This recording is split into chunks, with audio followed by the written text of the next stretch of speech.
Olá pessoal, eu sou Eduardo Guimarães do canal EduGui Oficial. Você conhece a profissão de operador de câmera, cinegrafista, repórter cinematográfico? Essas funções elas se confundem muito no audiovisual, né?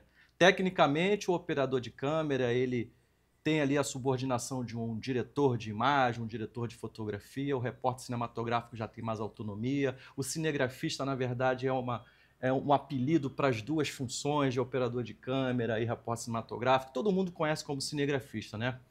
Então, isso vem de muitos anos, da época da película, e no videotape se falava operador de câmera, cameraman, né? Então as pessoas chamavam de o homem da câmera, o cara que fazia a câmera, então e aí vai, né? A mulher que fazia, o homem que fazia a câmera, e se confundia chamado de cameraman, cinegrafista, bom, enfim. Hoje nós vamos falar um pouco sobre essa profissão que é o homem da imagem, né? Também conhecido em alguns lugares chamado de fotógrafo também, né? Então hoje nós trazemos aqui Ronaldo Moran, que é um cinegrafista, operador de câmera, repórter cinematográfico, se confunde nisso tudo, de longos anos, né? Começando sua carreira lá nos anos 80, início dos anos 80. Exatamente, exatamente. Deixa eu só te perguntar, Ronaldo. Vamos lá. Então, Ronaldo, como é que começou essa paixão pelas câmeras? Olha, vem de muito tempo, viu? De criança. Vai fazer 58 anos. Foi quando eu ganhei minha primeira máquina fotográfica, com 10 anos de idade. Eu comecei a tirar fotos e comecei a ficar fascinado por aquilo. E aí, aquela ideia de querer ter um domínio, né? Todo o controle em cima do processo, uma coisa de 1 ano, 2 anos depois, eu já tinha o meu laboratório fotográfico. Pequenininho. Você tinha quantos anos na época? Aí eu estava já com 12 anos, 12 né? anos. Então eu montei um laboratório fotográfico para poder ter um controle e revelar minhas próprias fotografias. E eu me lembro que na época meu pai ajudou no sentido, ele me deu um livro que eu guardo até hoje, chamado Memento Fotográfico, que era um livro que ensinava você a fazer os preparados químicos para revelação. Então eu preparava todo o fixador, o interruptor, né? O revelador, eu mesmo preparava, de forma bem artesanal, mas eu fazia. Então eu tinha um controle de exposição. Aí com 14 anos, caiu na minha mão minha primeira câmera Super 8. E aí eu comecei, aí o fascínio foi crescendo, né? Com o quê? 15, 16 anos, eu já tinha uma moviola, eu montava meus próprios filmes. E aí eu fui tomando paixão pela coisa. Cheguei na época da faculdade a fazer química, porque eu tinha uma atração, eu fiz escola técnica de química e tinha uma atração por essa coisa dos produtos químicos que eu produzia na fotografia, mas depois vi que não era isso, não era química. E aí eu resolvi não concluir a faculdade e eu falei, não, vou procurar como desenho, né? Uma amiga me sugeriu, por que você não faz um curso de publicidade, E aí eu fui fazer na ESPM, fui fazer os cursos, produção gráfica, e aí me empolguei com os cursos e fui fazendo um atrás do outro, até que eu fiz um curso chamado Produção de RTVC, que é o RTVC dentro da agência, né, que cuida justamente da veiculação dos comerciais. Mas ali eu tive contato com o que era videotape, a câmera de vídeo, transmissão por satélite. Eu achei fascinante aquilo. Eu falei, é isso que eu quero. E aí eu comecei a fazer vários cursos focados nessa área de vídeo. E aí eu fui... isso foi em 82. Em 83, eu já consegui, eu fiz um curso de desenho animado e o aluno mais que se sobressaísse ganharia um emprego numa empresa para fazer desenho animado. E eu ganhei esse emprego, né? E aprendi a trabalhar com desenho animado em película, e lá era o processo completo. Você fazia aquele processo de acetato, frame, fotografar Exatamente. Eu aprendi na mesa. A truca, eu aprendi a operar a truca, fascinante. Então, eu tinha eu era o departamento de arte, eu tinha 2 pessoas, o diretor de arte e eu. Então ele me passava os esboços, eu passava, desenhava, passava para o acetato, pintava o acetato, né? Depois fazia a decupagem do acetato na folha, fazia toda a decupagem, ia para a grua, para a truca, né? E fotografava quadro a quadro, dependendo do movimento, às vezes 3, 4, 6 quadros por segundo, enfim. E quando o filme voltava para o laboratório, eu montava o filme, né? Só depois de montado é que ia para um outro departamento de vídeo, que aí era sonorizado. Dali, eu comecei a estagiar nas dependências da antiga TV Tupi, em 83, e lá eu comecei a ter contato com muitos técnicos que eram da TV Tupi, que ainda trabalhavam lá nessa empresa que arrendou o espaço, e muitos dos equipamentos da Tupi, e eu comecei a aprender a lidar com câmeras profissionais, com videotape, né? E aí o fascínio foi, e aí eu comecei. Aí dali fui para a Embravídeo, antiga Embravídeo, como operador de VT, editor, e aí foi. Passei aí fui assistente de câmera de várias produtoras. Então, assim, você no início dos anos 80, né, você percebeu esse fascínio, né, pela televisão, né? Até então você tinha toda aquela concepção de que as coisas eram feitas através da animação. Sim. Tinha uma base muito de película. Primeiro contato que você teve foi com a animação, vendo aquela coisa frame a frame, sim, a construção da imagem em movimento, né?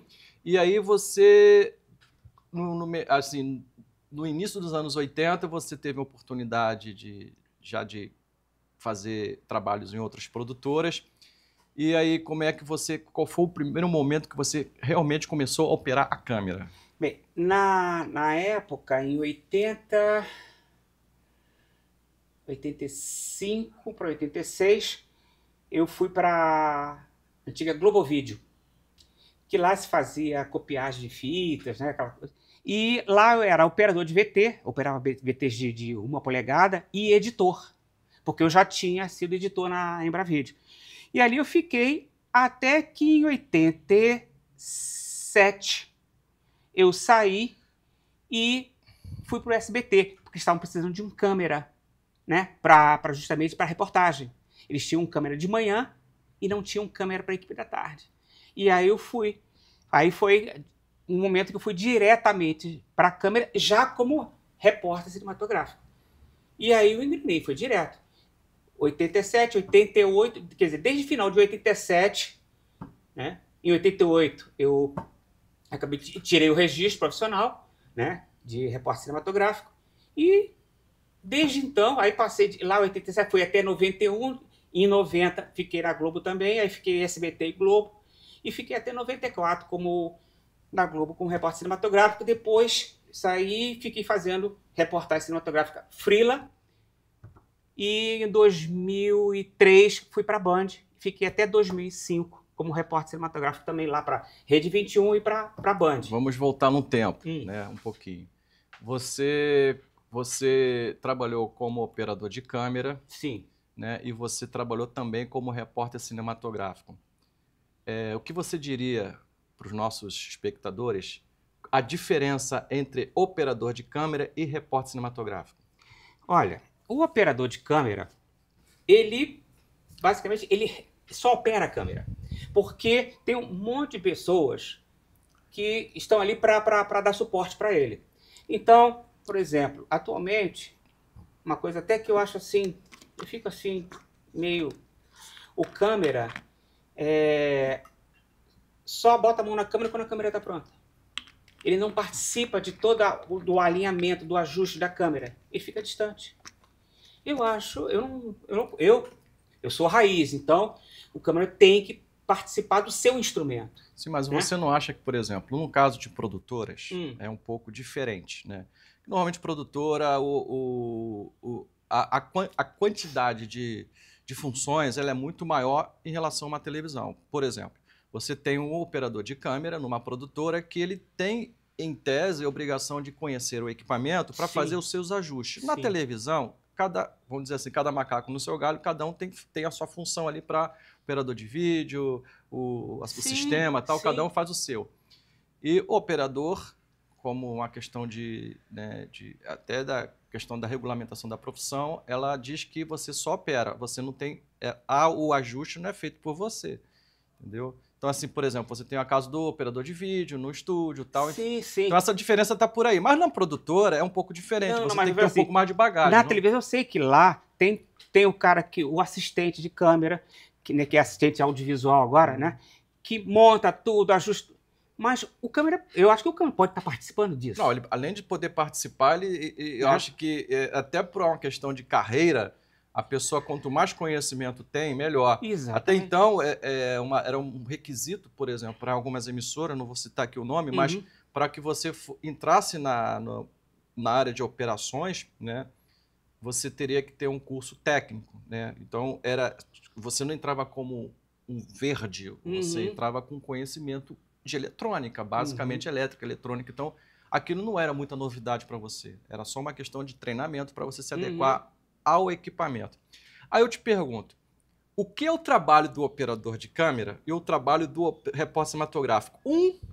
Né, ele é subordinado a um diretor de imagem, ou né, operador de vídeo.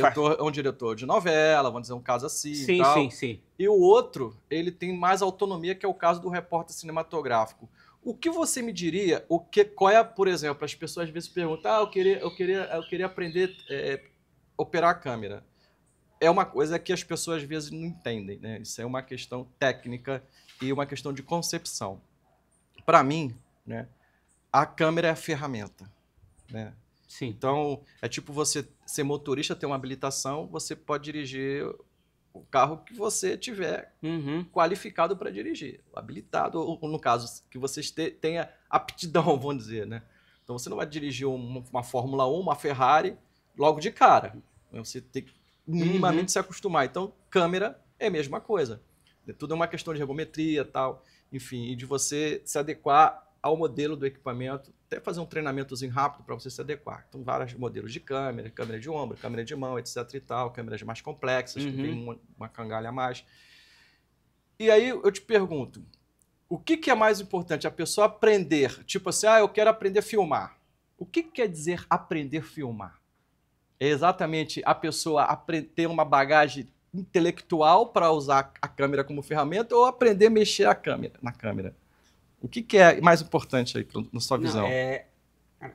Para mim, o cara que se propõe a filmar, ele tem que saber tudo. Não pode, sabe, se compartimentalizar. Eu sei operar a câmera. Eu consigo fazer as concepções. O cara, né, tem que ter essa noção completa. Eu baseio como repórter cinematográfico, é um cara muito completo. Porque ele, na rua, a decisão é dele. Ele, na estrutura de uma equipe, se ele tem um assistente de câmera, que hoje está cada vez menos, né? Eu era da época que tinham 5 na equipe. Hoje, praticamente, é o repórter e o cinegrafista, né? Mas ele, além de ser o chefe técnico, que o repórter é o chefe de toda a equipe. E o repórter cinematográfico é o chefe da equipe técnica. Então, se ele está com um assistente de câmera, com um operador de áudio, dependendo do tamanho da produção, ele é o chefe dessa turma toda. Então, ele tem que ter o conhecimento disso para poder supervisionar esse trabalho. Tá? Então, ele tem que entender o mínimo de áudio, ele tem que entender de iluminação, tem que entender da operação da câmera, tem que ter uma concepção, uma leitura artística de composição, de linguagem. Então, o cara tem que estar... ele é um plus a mais, ele é quase como um mini diretor de fotografia. Eu diria assim, por exemplo, o repórter cinematográfico, por ele ter autonomia da estética da imagem, né, e tanto na estética como também nos ajustes da câmera, né? Então, você tem uma textura que você quer obter naquele produto, né? O áudio também, de uma certa forma, é responsabilidade do repórter cinematográfico, mas produtos mais especiais sempre vai uma pessoa para fazer isso, tal, enfim. Sempre não, entre certos. Né? Mas, assim, a diferença então, do repórter cinematográfico para o operador de câmera está nessa concepção de... Exatamente.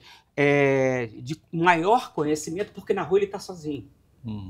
Né? O operador de câmera, ele tem um diretor de imagem que tem essa leitura visual. O operador de vídeo, que tem a parte técnica, né, que vai fazer o white balance na câmera, vai fazer todos os ajustes. Ele tem um cara do áudio que vai conferir os microfones. Então, tem um assistente que vai montar a câmera toda. Essa é a parte que eu falo que ele poderia estar junto com o assistente, inclusive pela bagagem dele, pela experiência, ajudando o assistente que está começando, ensinando.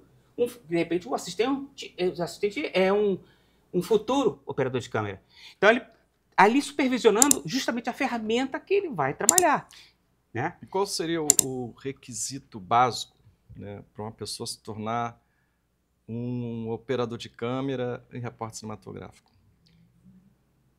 Como eu falei, além de aprender a operar a câmera, né, e sabe que basicamente os modelos são todos funcionam da mesma forma, diferencia é posição de botão, função, mas a câmera na essência é a mesma coisa. Todas têm que fazer white balance, todas têm canal de áudio, né? A diferença não é essa tem 2 canais de áudio, a outra tem 4 canais de áudio, mas é tudo o mesmo princípio.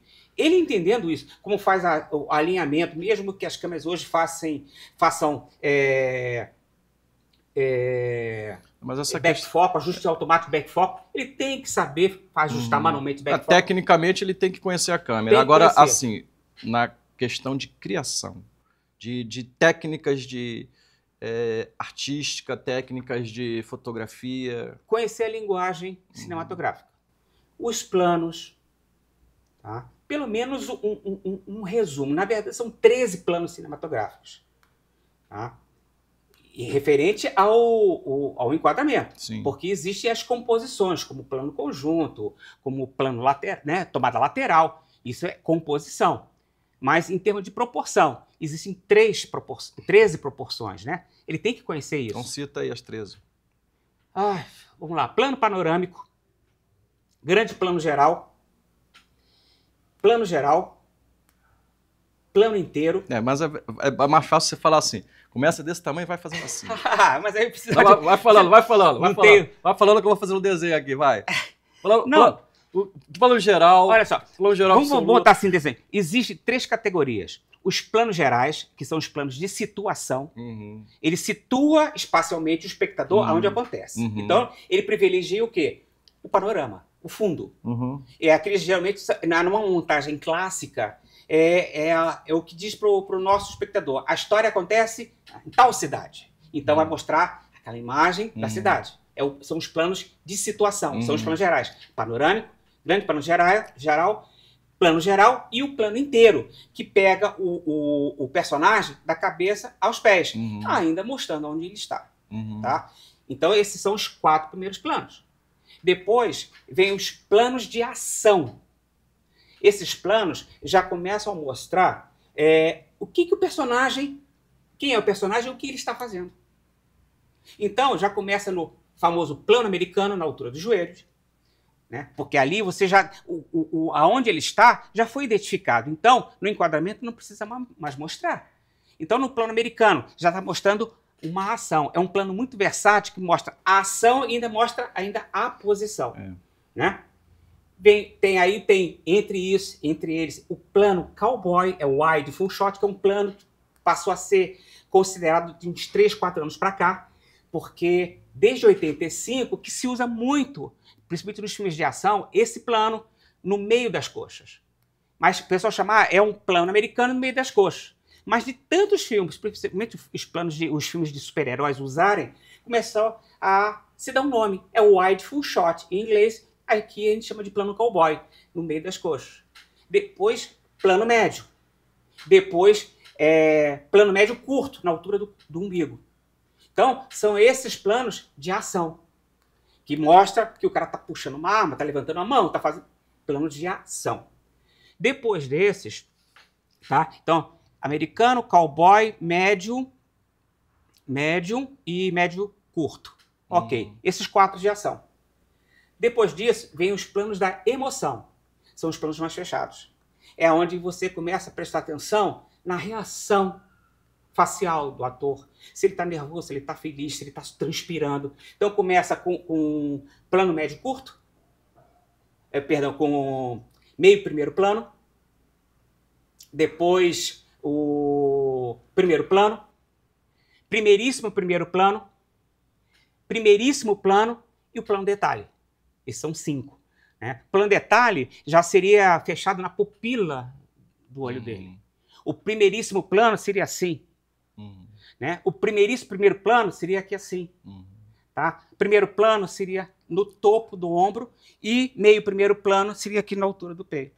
Tá? Então, são esses. Normalmente, o que eu recomendo para os alunos, trabalham com... Espera aí, vamos lá, você está lá na frente. Na questão da concepção, do que um operador de câmera, um repórter cinematográfico tem que saber, é de situar, né? Assim, para ser bem, né, objetivo, né? A gente tem que mostrar, no caso de um repórter cinematográfico, né? É mostrar onde está ocorrendo aquela matéria, né? É aí que você vem aquele plano abertão, né? Aquelas perguntas, né? Que o repórter tem que responder, né? Que onde, por quê, quem? Exato. O câmera tem que saber responder com a imagem também. Isso. Porque, inclusive, para fechar na hora de encaixar o off do repórter, né? Então, aonde aconteceu o fato? Então, ele faz a imagem, a rua, tal, né? Aí vem uma coisa de, tipo assim, juntar o plano, né, com a composição. Isso já é outra história, né? Então, assim, o primeiro requisito para um operador de câmera, para um repórter cinematográfico, é conhecer e dominar a sua ferramenta de trabalho, que é a câmera. Exato. Né? Então, foi o que você disse aí, conhecer... Todas as câmeras têm o mesmo funcionamento, só muda ali a posição de um botão aqui, um botão ali. Isso, exatamente. Agora, a questão da técnica, da questão da criatividade, né, da técnica da fotografia, isso é uma coisa que as pessoas acho que devem começar e nunca terminar, né? Porque é um estudo para o resto da vida, né? Atualizações, tendências. Né? É estudar sempre. Inclusive, quanto mais filmes você vê, mais vai servir de base para você criar. Exemplo, uma vez, no tempo que a gasolina aumentava toda semana, então aquela correria, a gasolina vai aumentar, correr todo mundo para o posto. Aí os postos ficavam aquela fila imensa. Era um saco fazer essa matéria, porque quase toda, pelo menos 3 vezes no mês, eu estava fazendo essa matéria, aumento de combustíveis. Aí eu falei, gente, eu já estava de tanto saco cheio, eu falei, fazer a mesma coisa, eu tenho que inovar, né? E aí, eu falei, foi até num posto de gasolina lá na Lagoa. Fazer fila de carro, fazer o cara abastecendo. Quase que pegou a imagem de arquivo e ia usar. Sabe? Uma repetição. Exato. Aí eu falei, não, eu tenho que fazer. Aí eu fiquei pensando assim, pô, a gente, né, vai entrevistar a opinião do frentista lá, do cara do posto, do gerente. Os clientes. Os clientes. Um economista. Então. E alguém perguntou o que a gasolina acha? Foi essa a pergunta que me veio. Aí o que eu imaginei? Fazer uma imagem da perspectiva da gasolina. Eu procurei. Na época, a lata de óleo não era aquelas garrafas de plástico como hoje. Eram redondas. Que o cara botava na máquina e furava. Eu procurei na lata de lixo no posto. Tá? Aquelas latas que eram de papelão, só com a tampa. E cortei com o meu canivete, que eu sempre... É outra coisa, um cinegrafista sempre tem que ter um canivete suíço. Porque, cara, ele tira você de muita enrascada. Tira aí, mostra aí. Ele tira de muito... Tem que falar e mostrar, ó. Isso aqui tem saca-rolha, canivete, tesourinhas. Isso é uma ferramenta. Chave Phillips, chave de fenda. Isso aqui antigamente a gente chamava de MacGyver. É o kit MacGyver. De fato, ele tira de muito sufoco. Ainda tem esse pincinho aqui, bacana isso. Uma vez na avenida, eu caminhando, ainda trabalhava com aquela Betacam, do cable, que o gravador era acoplado na cabeça. Sim. No meio da avenida do Sambódromo, a escola passando, o gravador despregou da câmera. Eu no meio da avenida. O central de engenharia era lá no recuo da bateria. Eu estava no meio da avenida, eu falei, cara, lembra o canivete, peguei a chave Phillips do canivete, fui lá e apertei os parafusos, a câmera voltou a funcionar. Sabe? Então, ele sempre está ajudando a gente. E foi o caso no posto. Eu peguei a parte de faca e serrinha e cortei as tampas. Fiz o quê? Um cilindro. Aí, o que eu imaginei? Tá? Ó, eu fui pro frentista, tá? Ó, você vai pegar a bomba e você vai enfiar dentro desse cilindro. O cilindro eu botei na boca da câmera. Uhum. Então, a câmera mostrou um duto que parecia a boca do tanque do carro. Então, eu mostro pela imagem o frentista pegando a mangueira e você vê aquele bico entrando dentro. Eu tive a visão do tanque de combustível. Consegui fazer o quê? E o que a gasolina e o carro pensam a respeito? Eu procurei inovar, fazer uma coisa diferente do que aquela mesmice. É isso que um repórter cinematográfico tem que fazer. Inovar, criatividade. E não, porque o jornalismo já tem uma imagem muito quadradona. Mas aí a gente, por exemplo, a gente sabe que a estrutura do jornalismo, ele passa ali pelo produtor, pelo repórter cinematográfico, edição. Então você tem duas figuras de edição, duas pessoas, o editor de imagem e o editor de texto. Né? É assim a estrutura do jornalismo. Normalmente quem faz essa concepção é o produtor. Né? É porque ele não está na rua. Não, então, mas o que ocorre é o seguinte, isso aí é uma falta, às vezes, até de entrosamento da equipe, né? Que eu acho que isso faz falta.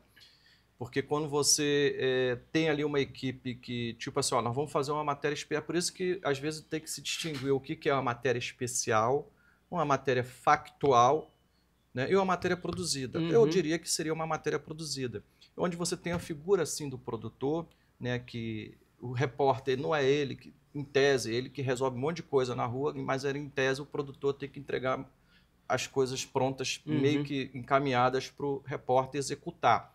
E o repórter cinematográfico também. Mas tu acha que falta, por exemplo, no jornalismo,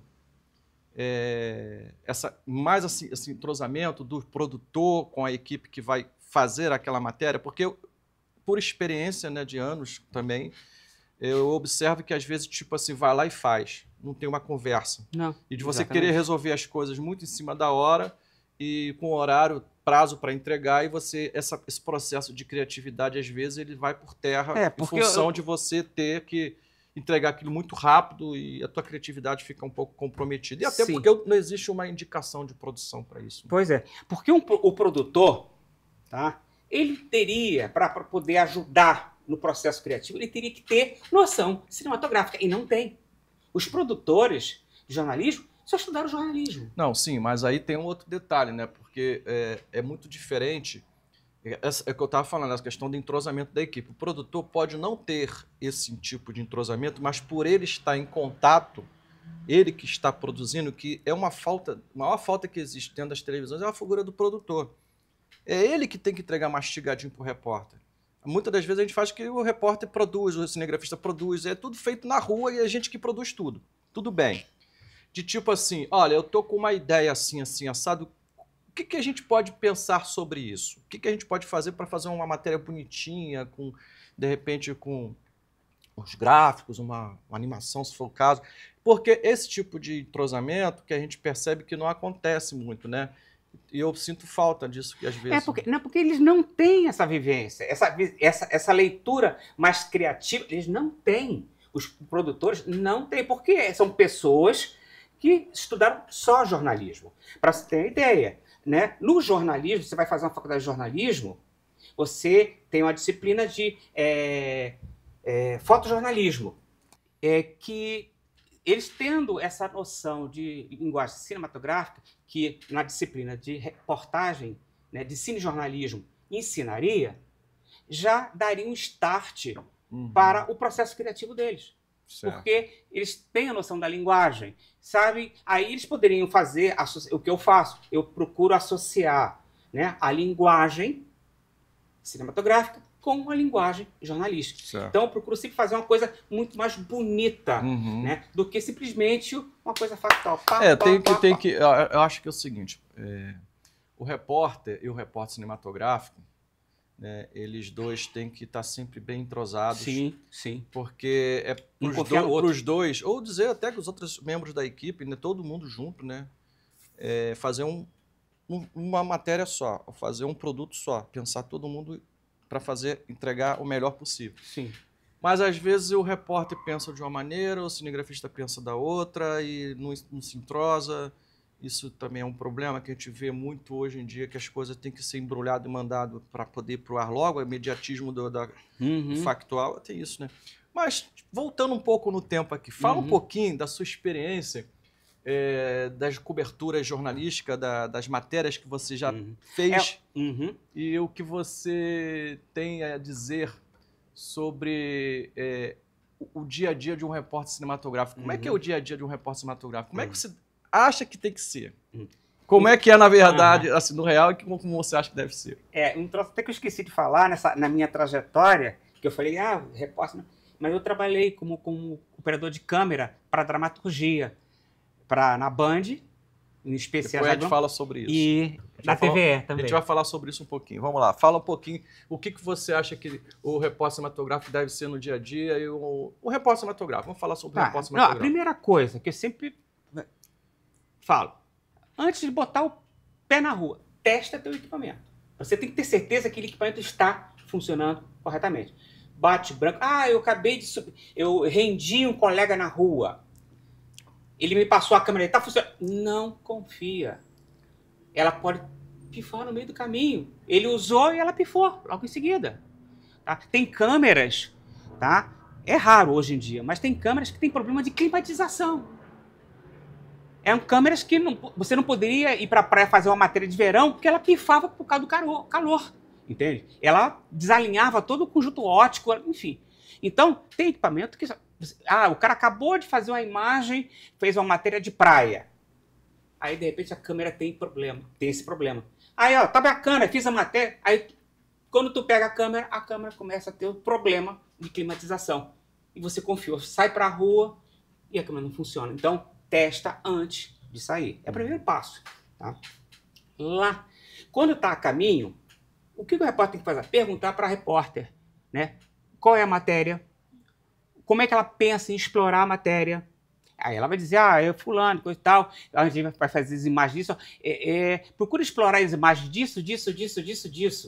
E aí você já começa a pensar em cima do tema, essas sugestões, e aí você começa a elaborar. Quando você chega no local, você já sabe o que vai ter que providenciar. A repórter pode cuidar da parte dela e você já sai para sair cobrindo aquelas imagens básicas para o off dela. Inclusive, às vezes, ela já sai com um off. E no próprio carro, ela já pode dizer, meu off fala isso. Ela pode ler para você o off. Então, você já sabe o que ela vai falar e o que você tem que gravar. Saiu, chegou lá, você trata de garantir as imagens para o off dela. E aí, terminou, tá tudo aqui que você pediu. Tem mais alguma coisa que você queira? Isso aqui eu descobri que tem isso. Faz uma imagem disso. Eu acho que esse é o entrosamento. Você já vai se informando no caminho com a repórter, troca ideias, sugestões, e quando você acabar de fazer, qualquer coisa interessante que você acha, você relata a repórter, eu vi isso, o que você acha?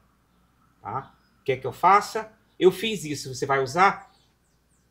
É uma troca de informação. Às vezes o repórter está ocupado pegando as informações, está ali, e você que está atrás está vendo coisas. Já aconteceu muito de eu estar gravando e o assistente fala assim, Ronaldo, a tua esquerda está acontecendo isso, a tua direita está acontecendo isso. Então, você passa a ser um outro olhar do repórter. E aí você leva. Já teve vários casos, né, de alguém da equipe, né, acabar ajudando, né, contribuindo de repente com flagrante e tal. Já vi várias situações. Exatamente. Dessas. Então, isso é você trabalhar para um produto bem feito, único. Nada de eu sou repórter e você... Não, ali é uma equipe. É todo mundo junto. Tá? Uma vez, eu trabalhei com a Nádia Haddad, na Band. Excelente repórter ela. E uma vez, ela nunca mais esqueci essa frase, ela dizia assim, esse senso de equipe. Tá? Se numa matéria eu for me dar bem, a minha equipe toda tem que se dar bem. Se numa matéria a minha equipe vai se estrepar, eu tenho que me estrepar junto. Nunca esqueci isso. Ou seja, ela está fechada junto com a equipe, dê no que dê, ganhando ou perdendo. É essa a ideia. Senso de equipe. todo mundo ou ganha ou todo mundo perde. Mas não, como já aconteceu fatos que na hora, o repórter comete um erro e joga a culpa no cinegrafista. Isso é ruim, né? Não é o Pois correto, né? É uma Pois questão é. até Então, muito ética, chato. né? Não, o problema é que é chato porque essa atitude acabou provocando uma coisa muito mais grave depois. Mas Tá bom, enfim. vamos lá. Então, nesses longos anos como repórter cinematográfico, o que mais te marcou, o que mais te chocou? Qual foi o tipo de cobertura que você fez que te marcou muito? Olha, acho que a que mais... Não, marcou, mas não chocou, mas marcou porque o jornalismo, você ser repórter cinematográfico, você começa a ganhar uma frieza. As coisas passam a não te chocar mais. Todo mundo, meu Deus, você olha, de tanto você vê, você acaba olhando com uma frieza. Aconteceu. Sabe? Eu acho que isso ajuda você a manter o discernimento do que você tem que filmar. Porque se você não tiver isso, você se emocionar com qualquer coisa, você não filma. Você fica abalado e você não filma. Você está ali para filmar. É o correspondente de guerra. Ele vê cada atrocidade. Se ele não tiver frieza para filmar aquilo, ele não serve. Ele não traz a informação. Então, o repórter cinematográfico ele tem que trazer, ele conta a história da humanidade. O repórter cinematográfico, o cinegrafista, o operador de câmera e o fotógrafo são os caras que registram os passos da humanidade. Uma coisa é eu falar, o cara fez isso, mas a fotografia está mostrando ele fazendo aquilo. Então, ele tem que ter essa frieza para poder registrar isso. Então, esse fato é um fato marcante a nível nacional e internacional. Marcou, porque é uma história, mas assim, eu não fiquei abalado, eu fiquei marcado mesmo, assim, que é impressionante o negócio, que foi o assassinato da Daniela Pérez. Tá? Praticamente, as únicas imagens, as imagens que existem do assassinato são minhas, porque depois, quando eu cheguei no local do crime, né? Você sabia que era a Daniela Pérez? Não. Eu tava Conta a história. Como é que você estava na rua, você estava na emissora? Eu estava de plantão, plantão de Ano Novo, que foi de 28 para 29 de dezembro. Então, nesse ano, eu estava de plantão de Ano Novo. Então, toda aquela semana do Ano Novo, eu estava full time. Então, eu estava no centro do Rio, cobrindo a votação do IPTU, porque tinham atrasado, então não tinham definido o IPTU, o orçamento de 93. Então eu estava lá, toda a imprensa estava lá. Quem era o repórter que estava contigo? Não, era eu e o meu assistente. Ah, tá. Só. Nesse plantão não tem repórter, de noite não tem repórter. Então, aí o repórter cinematográfico tem que fazer o papel do repórter. Tudo bem, mas né? Ele tem que fazer as perguntas, ele tem que entrevistar, ele só não pode entrar a fala dele. A pergunta. Tá, aí você estava de plantão, dia 28. Aí estava de plantão, aí veio o pessoal da assessoria lá da Câmara de Vereadores, perguntando, quem é da Globo aí? Aí eu falei, aqui, tem um telefone para vocês. Aí eu atendi, era a redação, dizia, sai daí e vai para o recreio, porque encontraram uma mulher morta do lado do carro do Raul Gazola. Do lado do quê? Do carro do Raul Gazola. Uhum. Ele é da casa, vai ver o que aconteceu. Na mesma hora. Ele fala, larga isso aí. Tá? Larguei. Cara, em 20 minutos, do centro do Rio ao Recreio das Bandeirantes, nós fizemos. O assistente veio de pé embaixo. Viemos pela Serra do Grajaú, voando baixo. Né? Na época, era a Caravan, os carros, né? A Caravan era pesadona, né? Cara, em 20 minutos a gente estava lá. Eu sempre ando com a câmera no colo, ligada. Né? Inclusive, mesmo que o seguro do equipamento diz a câmera tem que viajar na mala, eu achava que não. E o meu supervisor na época, o saudoso Zé Augusto Correia, ele dizia, Ronaldo, você anda com a câmera no colo ligada. Eu falei, concordo contigo. Então a câmera estava sempre ligada no meu colo. Para fazer flagrante, né? Exato. Aconteceu muitas vezes. Um incêndio no túnel Rebouças. Eu estava com a câmera ligada, só saí do carro e saí gravando. Enfim. Aí eu cheguei lá, já saí com a câmera. Aí um oficial, um sargento, cabo, enfim, disse, é aquela atriz A mulher tá ali, é aquela atriz Daniela Pérez. Aí eu, ué, tudo bem? Aí eu fui. Aí o Mercedes pegou a luz, ainda usava Sangan, né? Aí, vamos lá. Aí tinha um ou dois fotógrafos.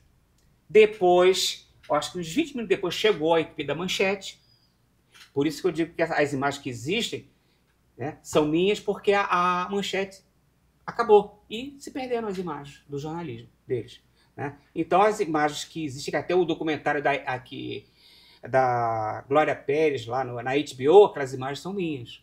Né? Que é do SEDOC da Globo. Né? Aí eu comecei a fazer as imagens e eu me lembro que ela estava com uma blusinha preta, tipo baby look, alguma coisa assim, né? Aquelas curtinhas com o bico de fora, e toda a malha toda furadinha aqui na frente, a malha, né? Que eram das estocadas, né? Mas estava toda. Ela estava completamente pálida, tanto que não parecia ela. Ela estava pálida, papel, branca. Muito sangue. O sangue desceu. Quando a perícia virou o corpo, você viu que as costas dela estavam roxas. O sangue desceu para as costas. Por isso ela estava pálida. Né? Aí eu olhei assim, lembra ela, né? Aí eu pedi o meu assistente para iluminar a cabeça para lá, os pés para cá, iluminar de lá para cá. Quando ele acendeu a luz, a iluminação deu contraste. Cara, no meu viewfinder estampou o rosto da Daniela Pérez. Eu falei, cara... Essas imagens não foram usadas. Não, muitas não. Estão lá, mas eles não usam. Não usam. Impacta muito, né? Não usam. Mas a gente faz tudo. Sim, claro. Mas, enfim. Cara, estampou o rosto da Daniela Pérez no meu viewfinder. Eu falei, cara, é ela. É a Daniela Pérez, cara. Estampou agora. A luz agora deu contraste no rosto dela. Mas nessa hora a Glória Pérez já não estava lá? Ou... Não.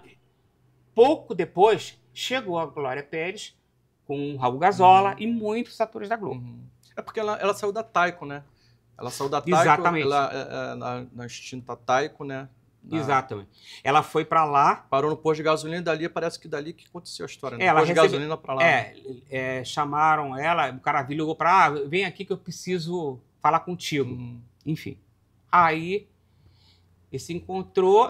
Eu lembro que do lado da Taiko tinha um posto de gasolina. Parece que a história começou no posto de gasolina.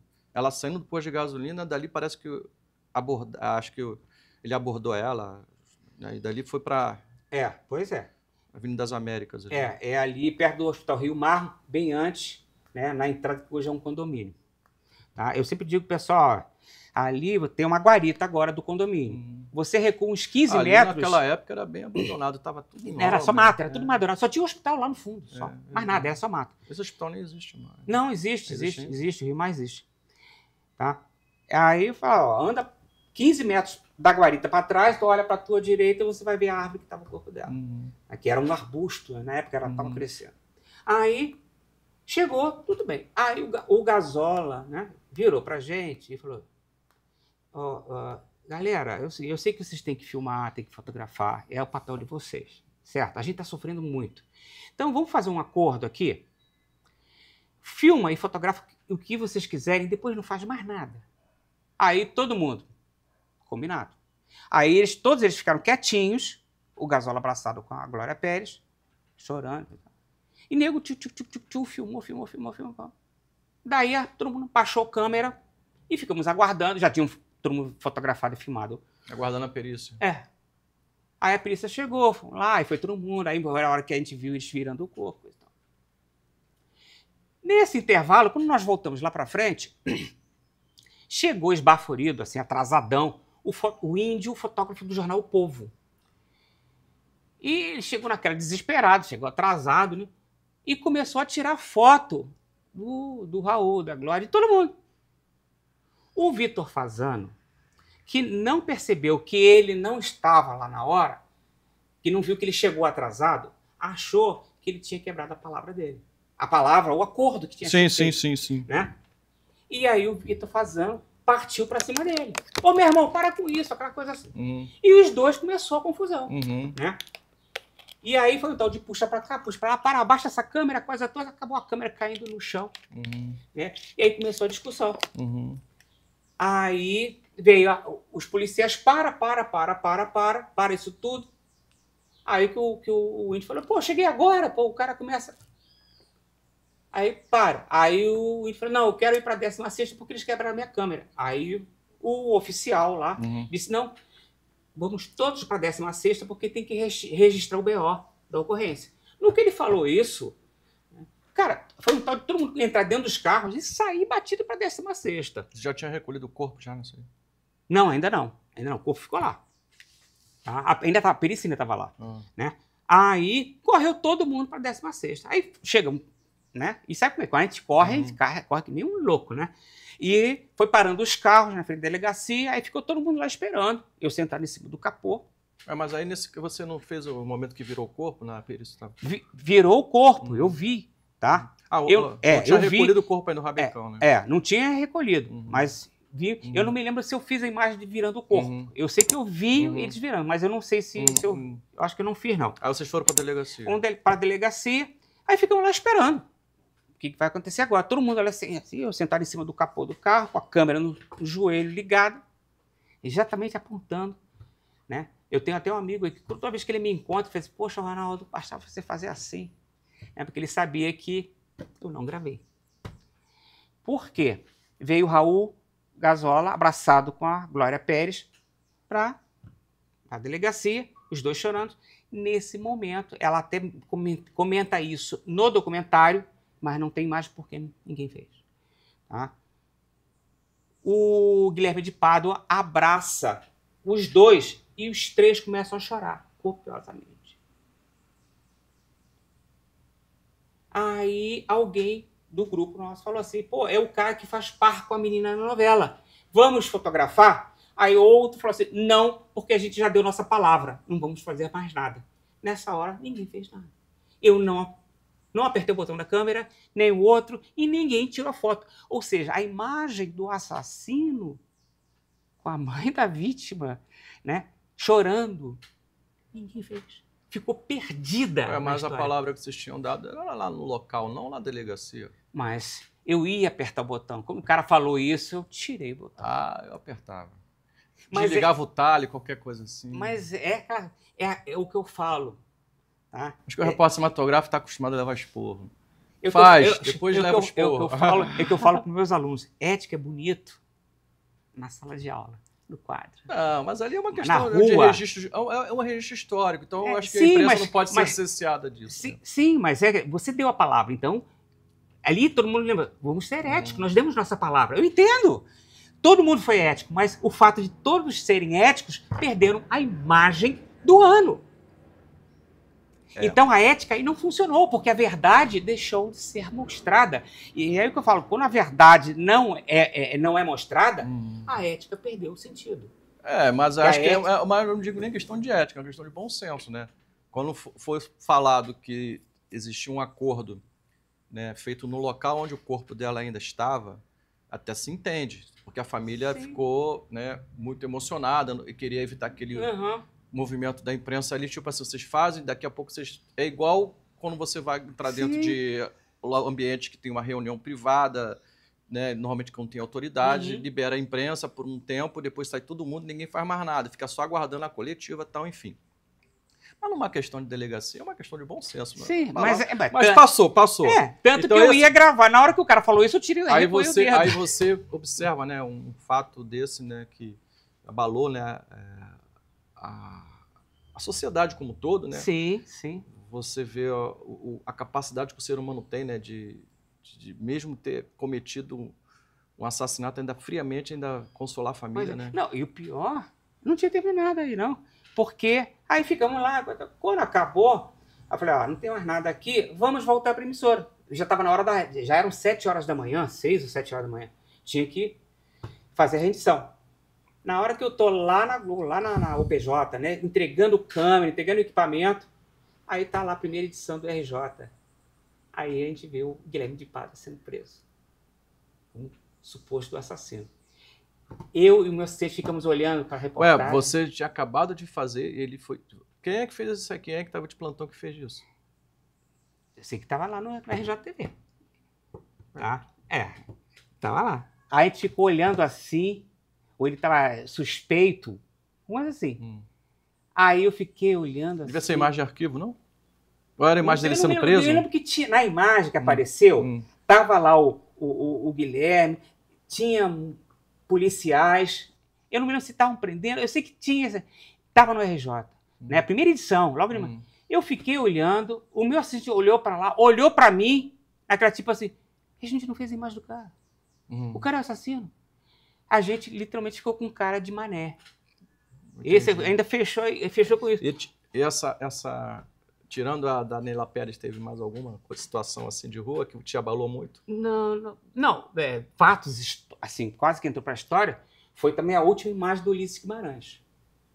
Tá? Eu estava também de plantão no final de semana, era até um feriado. Ele embarcando no helicóptero? É. Você fez a imagem dele embarcando no helicóptero? Não, eu descobri quem fez aquela imagem. Eu estava novamente de plantão. O plantão, cara, de madrugada é onde o bicho acontece. Eu gosto muito, cara. Eu gosto muito. Porque ali você tem toda a liberdade, tá você e o assistente. Então você decide para onde tu vai. Enfim. A gente não tem matéria, então você sai caçando. E a matéria acontece, porque de noite acontece tudo na cidade. Aí, eu estava na redação, aí a pauteira falou era até o nome Virgínia. Ela falou, pô, Ronaldo, o helicóptero do Ulisses Guimarães desapareceu lá em Angra dos Reis. E até agora, foi de tarde, ele decolou de tarde e até agora não sumiu, não chegou no destino. E eu não sei o que eu faço, porque eu só estou com vocês aqui no Rio, é a única equipe, né? E agora eu não sei o que eu faço. Eu falei, liga pro... Eu acho que era o Schroeder. Schroeder? Acho que era o Schroeder na época. O chefe do jornalismo. Liga pra... Nossa, na época eu acho que era Armando Nogueira. Não era Armando Nogueira. Era o Schroeder. Foi em que ano isso? Mas tudo bem, aí ligou. 92. Tá? Aí ligou. Aí o cara, lá ele falou assim, cara, o Rio de Janeiro não vai morrer se ficar sem equipe de jornalismo. Manda essa equipe agora. Eu vou ligar para casa, agora para Beatriz Tillman, né? E para ela esperar a equipe e ir para Angra. Manda a equipe agora. Aí voltei, fui lá no PJ, peguei mais bateria, peguei fita, fomos até aqui a Barra, esqueci o nome do condomínio, ela já estava na porta, tadinha, com carinha de sono, entrou no carro, partimos. Chegamos lá às 7 horas da manhã, isso é acho que 3, 4 horas da manhã. Chegamos lá em Angra às 7 da manhã. Aí fomos para o Hotel Porto Galo, onde ele estava, né, hospedado. Aí a Beatriz começou a conversar com o gerente, pedir informações, e eu me encostei no balcão, né? Botei a câmera, encostei no balcão e fiquei observando, ver o que vai acontecer. Nisso veio um casal para fechar a conta, né? Aí viram a movimentação, aí eu escutei, perguntou para o rapaz do balcão, o que está acontecendo? Aí o rapaz disse, o helicóptero do Ulisses Guimarães desapareceu. Aí a esposa do rapaz falou, poxa, bem, e você ainda filmou ele subindo no helicóptero ontem, né, da sacada. Quando eu escutei isso, eu falei, cara, a última imagem dele. Aí eu larguei tudo e falei, vocês têm imagem do Ulisses Guimarães? Do nosso apartamento dá para ver, né, filmamos eles no heliponto subindo no helicóptero. Querem vender essa imagem? Ela, não sei. Eu corri, Beatriz, os caras têm a última imagem do Ulisses Guimarães subindo. Aí ela largou o gerente e foi. Vocês têm... quer quanto nessa imagem? Aí, tadinho, eles... Não sei. Aí ela, peraí, ligou para a redação. Aí expôs, a redação disse. A redação falou assim, $1.000 para começar a conversar. Foi o preço que a redação deu nessa imagem. Aí ela, malandra, a redação está interessada. Quanto que vocês querem? Aí ele, não sei. E ela já tinha $1.000. Aí, vocês pagam a conta da gente? Ela, na hora, ela fez o cheque, pagou, não chegava nem perto de $1.000, cara, a conta do hotel, cara. Ela, na mesma, fez um cheque, pagou a conta, ele pegou a fita pra gente, a gente já pegou, pediu pro assistente, leva lá. Isso que é o barato do jornalismo, cara. Até hoje o cara sabe, quer dizer, eu lembro se ele assistir essa entrevista, ele vai ver que perdeu $1.000. Você lembra do Anjos do Asfalto? Tinha Era uma equipe, né, que era na Avenida Presidente Dutra, e tinha um médico que estava sempre de plantão lá, e que acho que o irmão, o primo, sei lá, um parente dele, um amigo, que tinha uma câmera VHS que fazia flagrante antes do Globocop existir. Depois que o Globocop chegou, essas coisas pararam de acontecer na Globo. Mas era Romildo, acho que o nome dele era Romildo. Isso. Ele vendia ele vendia sapatos, ele representava. Então ele ia na sapataria oferecendo os produtos. Quando ele não estava trabalhando, ele ficava no posto dos Anjos do Asfalto. Isso. E na hora, e só escutando... Todo dia fazia flagrante, né? Exatamente. E os caras partiam, e aí ele filmava em VHS e ia lá na Globo vender. Vendia por, na época, 300... Eu não sei. Eu sei que ele vendia quase todo dia, né, cara? Todo dia tinha imagem dele lá. Né? Sim. Eu lembro que depois que a Globo botou o Globocop, aí parou com isso, né? Muito esperto. Mas então, exatamente, é o flagrante, né? Hoje em dia, praticamente, tudo que acontece tem alguém filmando, né? Mas já houve situações assim, realmente, tipo, olha, se você tem uma coisa que é de interesse jornalístico exclusivo, você negocia... Exatamente. Não, e uma coisa, aproveito até para o teu canal, uma coisa que me deixa muito agoniado, as pessoas estão lá de frente pro negócio, ok, vamos filmar, cara, não deixa... Filma deitado. Não filme em pé, porque a televisão é deitada. Não, pois é, mas essa cultura, né, das pessoas hoje fazendo a vertical, isso cria uma estranheza, mas é por causa do formato do celular. Eu vou até aproveitar e mas existe até... por exemplo, existem vários aplicativos que se você souber enquadrar, ele até reenquadra para você. Mas aí o popular mesmo faz tudo em pé. E aí fica aquela coisa também horrorosa. tem aquela coisa do antigamente, né? Era a imagem 4x3, depois você vem pro 16:9, daqui a pouco faz isso. Não, mas não pode, sabe por quê? Vai entrar o professor aqui. Não, peraí, vamos falar de professor agora não. Vamos concluir essa história aí. Vou explicar esse negócio, vamos concluir, tem que ser deitado e não em pé. Vamos concluir essa história então. Então, assim, você teve uma experiência no jornalismo, né, de televisões, você trabalhou aí, e me conta um pouco sobre quando você foi fazer um pouco de dramaturgia. Então, você era um repórter cinematográfico e operador de câmera. Qual foi essa experiência das duas coisas, jornalismo e dramaturgia? Conta um pouquinho sobre isso. Isso aí foi quando eu fui... A Band estava produzindo séries de... que o americano chama soap opera. São aqueles programas de séries feito para televisão. Tipo como aquele que tinha antigamente, Alf, o ET Teimoso, aquelas séries produzidas para TV, bem cara de TV mesmo. Então a Band estava produzindo 3 séries. Infantis? Era infantil? Não, eram comédias. Comédia adulta. Né? Não era infantil, não. E eles tinham alugado um estúdio aqui no Polo de Cinema. E ali eram produzidas as 3 séries. Tinham 3 cenários, eles produziam... Flores Bela também foi feito lá, né? Eu não sei. Foi feito lá. Eu nem me lembro, mas... Foi porque eu já fui lá. Então, nessa época, em 98, eu tive essa experiência de dramaturgia. Então, aquela coisa, né?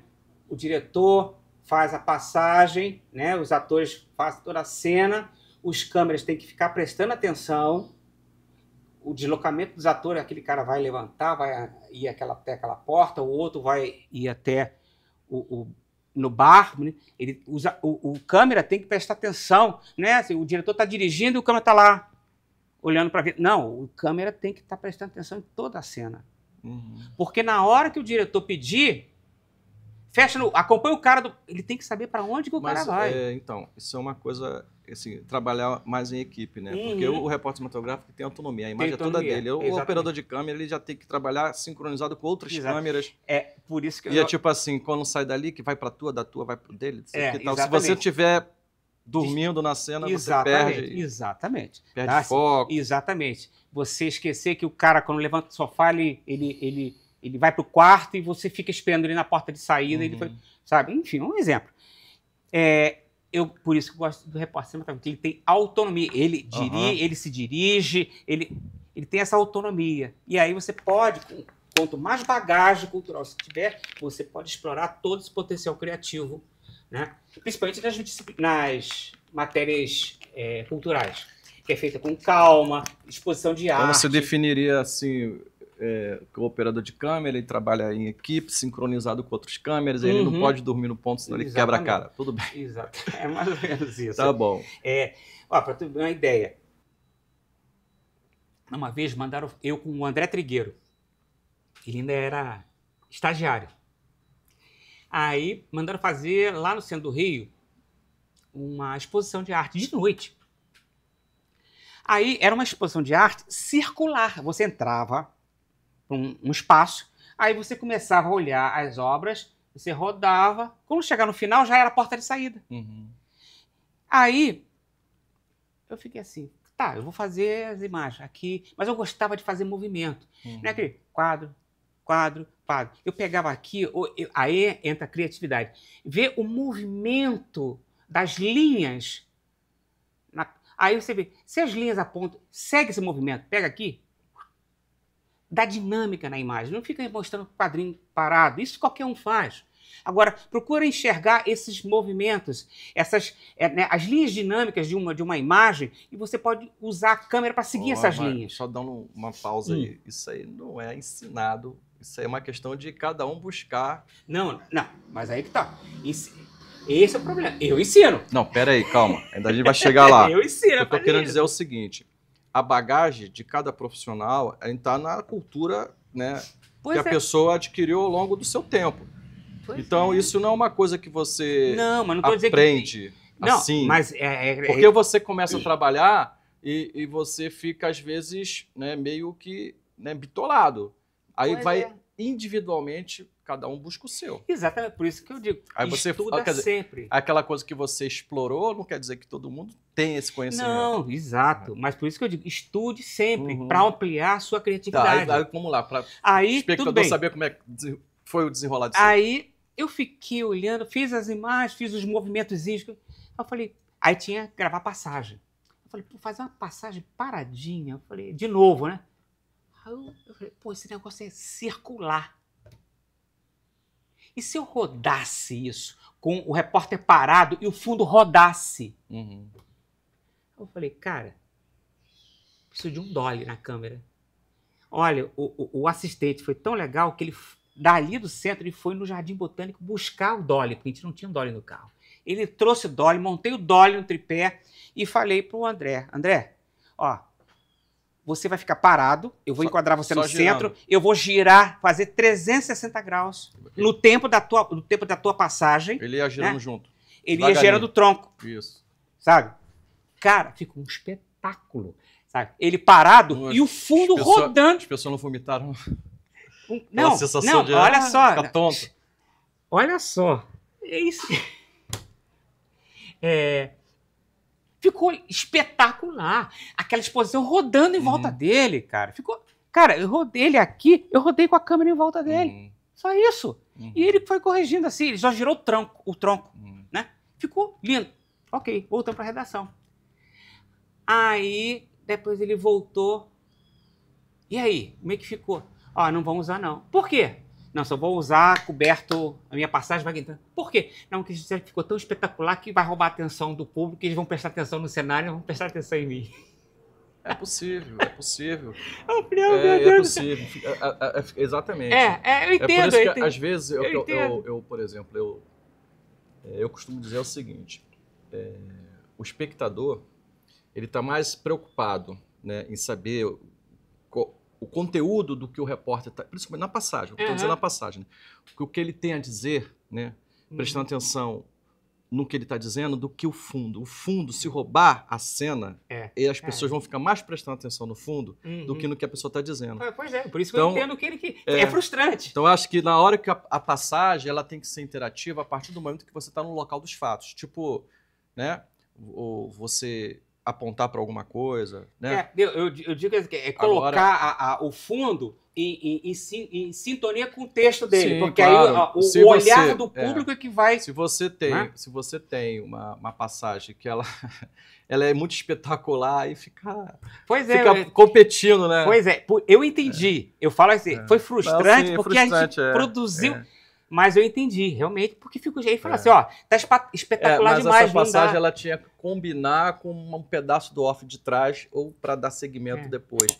Tipo, a sensação, não sei o que, papapá, aí a pessoa faz mostrando a sensação. Pois é. Mas isso é muito comum, a montagem realmente tem que ter responsabilidade, tipo assim, pô, uma coisa tão bacana, mas não tem como colocar. Pois mas aí entra o discernimento. O repórter cinematográfico, ele tem que entender, tem que ter esse processo, mas ele tem que fazer essa avaliação. Será que isso vai ficar tão fantástico que vai desvirtuar o conteúdo? Sim, isso é possível. Ele tem que fazer essa análise.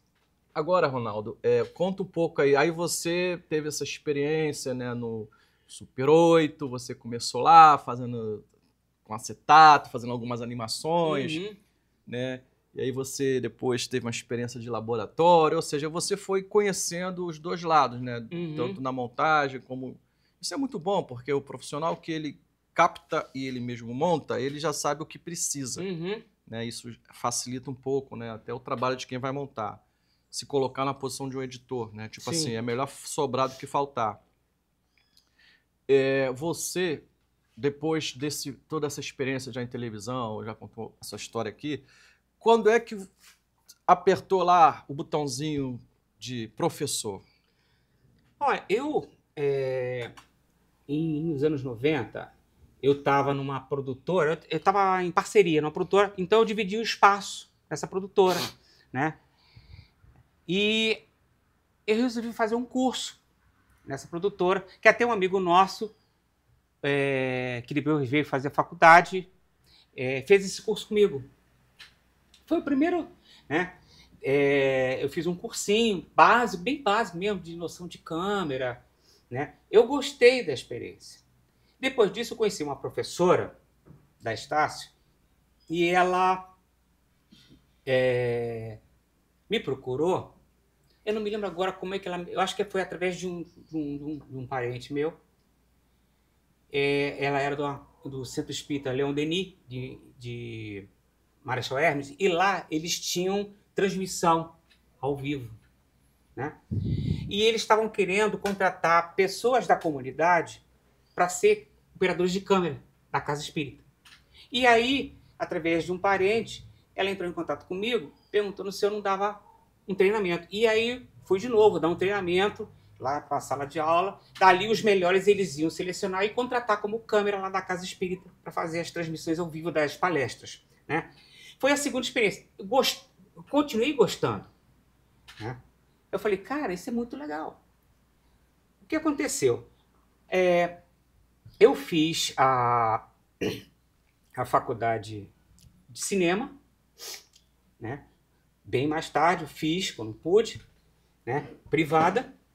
Aí, terminei em 2003 e emendei na pós, porque o mundo acadêmico me fascinou. Cara, eu acho legal. E aí eu emendei numa pós-graduação. Fiz roteiro para cinema. E ao mesmo tempo estava trabalhando no mercado, estava na Band, né? Aí, quando eu terminei a pós, que foi de 2004 a 2005, um ano, justamente quando eu estava apresentando meu TCC, a Band estava dispensando todo mundo. Eu, a Nádia Haddad, o editor, toda a equipe, controle mestre, foi todo mundo dispensado de várias praças e ficaram só as mais importantes. São Paulo, Brasília, né? Para poder eles otimizar esse custo do jornal. E isso foi em outubro de 2005.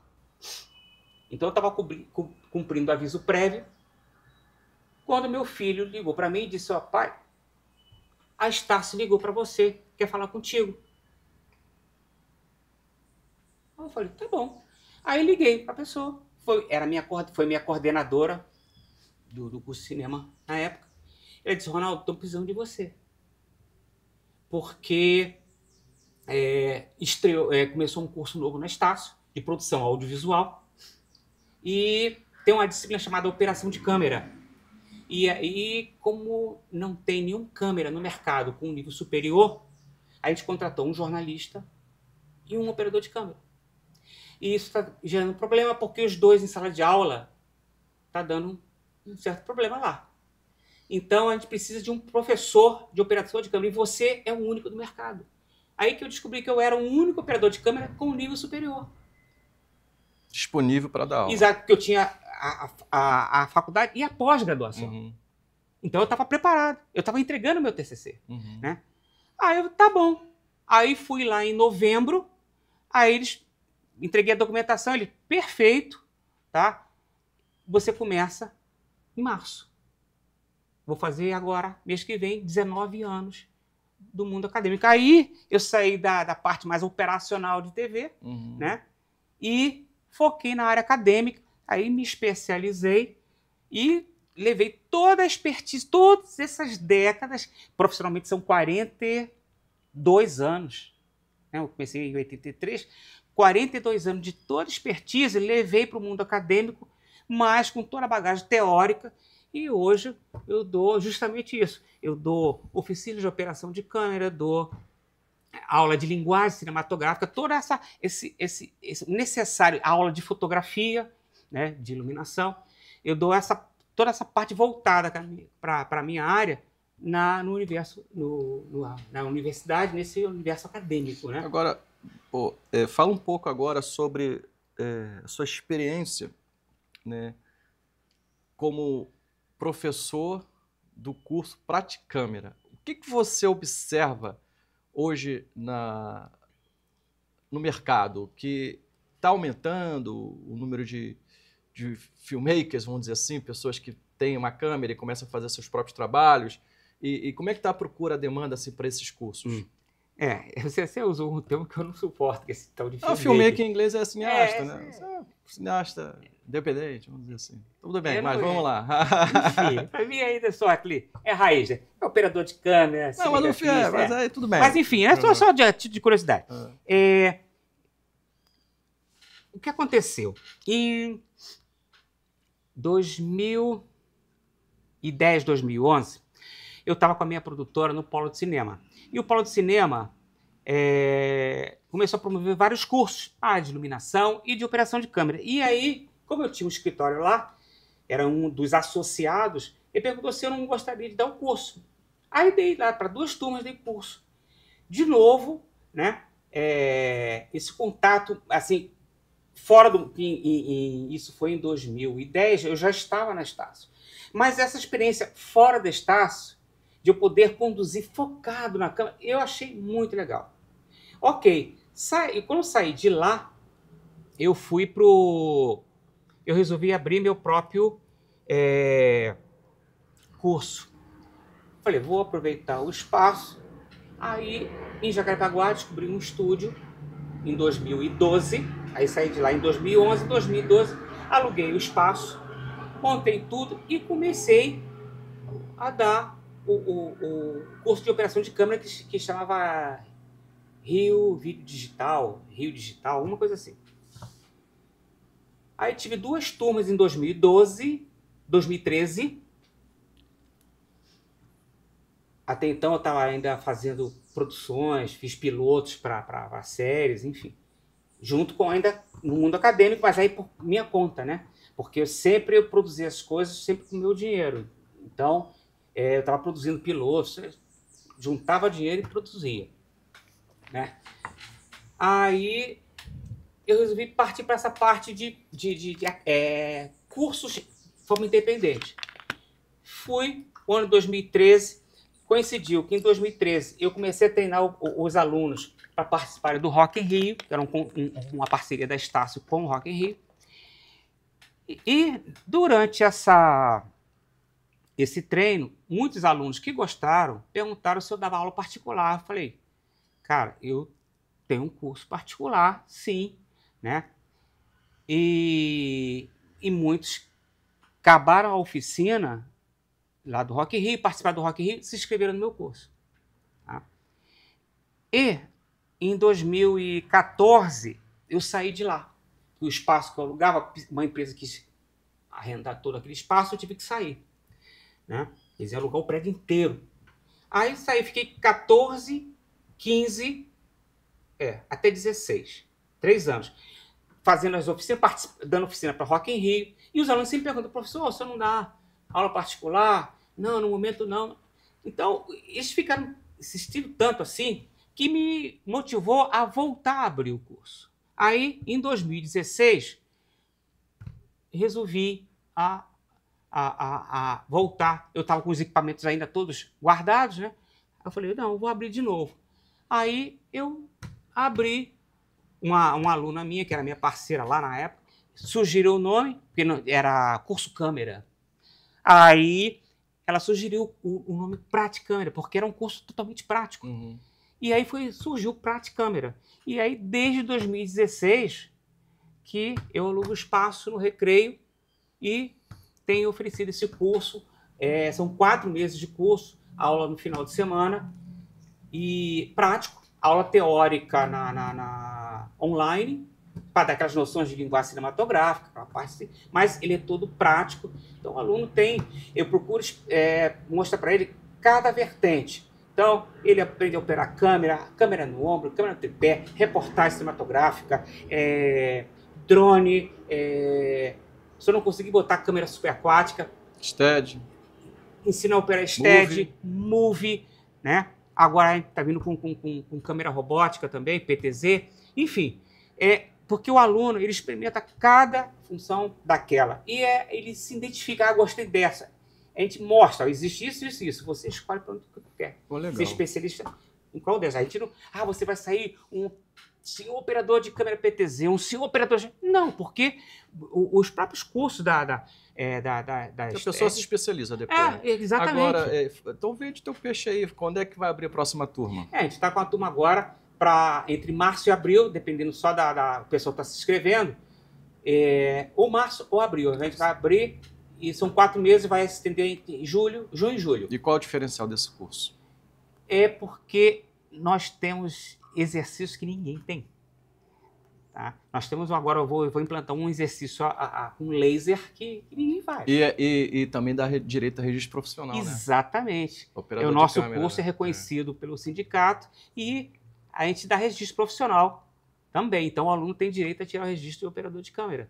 Tá? Muito bacana. Isso aí também não é qualquer curso que faz isso. É verdade, Ronaldo. Poxa, o papo da gente foi super bacana, cara. Pô, foi um prazer te receber aqui no podcast. Nós somos amigos e parceiros de vários anos, né? Nossa, eu acho que já tem o quê? 10 anos já tá indo para 20 anos, né, cara?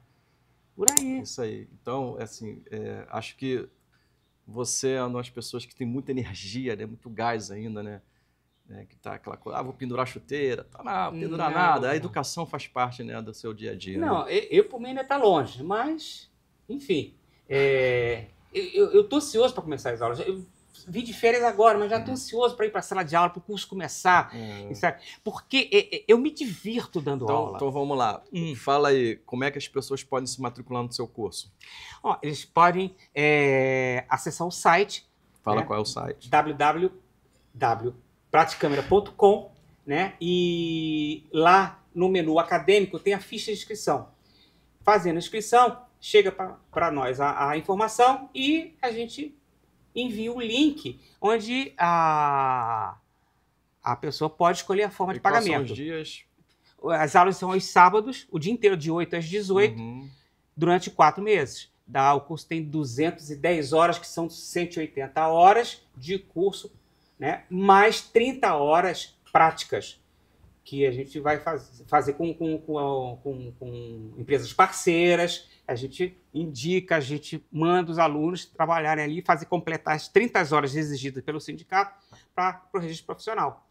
As pessoas lá no seu site, elas têm várias fotografias, várias imagens. Sim. Na primeira página, acompanhar ali mais ou menos como é que foram as outras turmas. Na primeira página do site já vê as fotos com todas as atividades do curso, fala os professores. Você é um professor acadêmico, uma pessoa de 40 anos de experiência, de que praticamente no mercado... Né? Sim, então... eu acho que o meu diferencial é isso, eu consegui criar um processo de construção do conhecimento unindo a prática e a teoria.